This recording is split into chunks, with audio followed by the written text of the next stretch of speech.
I recently went to Scotland on a family holiday.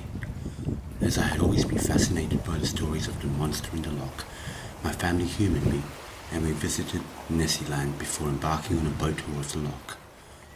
It was only when I returned home and viewed the footage that I had shot on the day that I realised that the sensor of my camera had been dirty, leading to the unsightly black specks on the image that you are now seeing while watching this film.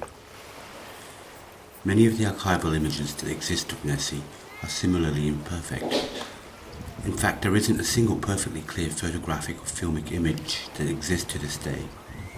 Many of the archival images of the monster appear to be photographic mistakes or accidents, which can be read in various ways. If we consider this in the context of the structures of storytelling, the lack of clarity within the image begins to make more sense. Keeping an audience member engaged usually requires an element of mystery or surprise, as well as some kind of conflict that needs to be resolved. Perhaps in the case of the Loch Ness monster, the lack of a clear and accurate image allows its ongoing interest to continue to perpetuate. This inability to see the monster in the image allows the viewer to imagine the monster that they want to see.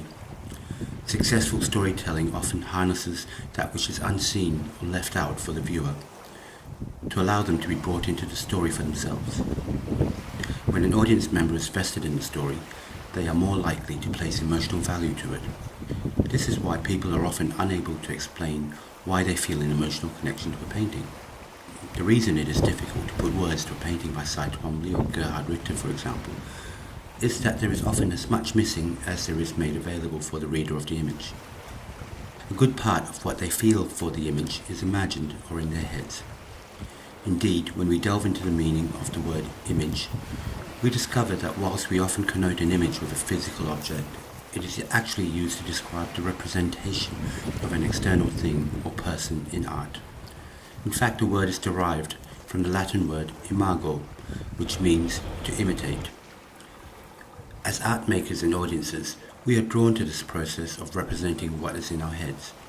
Is this a vanity, or is it perhaps the foundation upon which language and communication is based upon? When we consider obsessions with originality and truth in art making, it is easy to become confused and muddled. As if all images are the act of representation, originality and truth become difficult ideas. Perhaps it is with this in mind, news channels rarely use the word image when presenting us with visual material. They are more likely to use the words that relate to the image-making tool that was used to make the visual in the first place. Meaning, they are more likely to say things like photography courtesy of, or live footage from. But when stories like the Loch Ness monster, the Yeti, or UFOs are reported upon, a grey area is formed.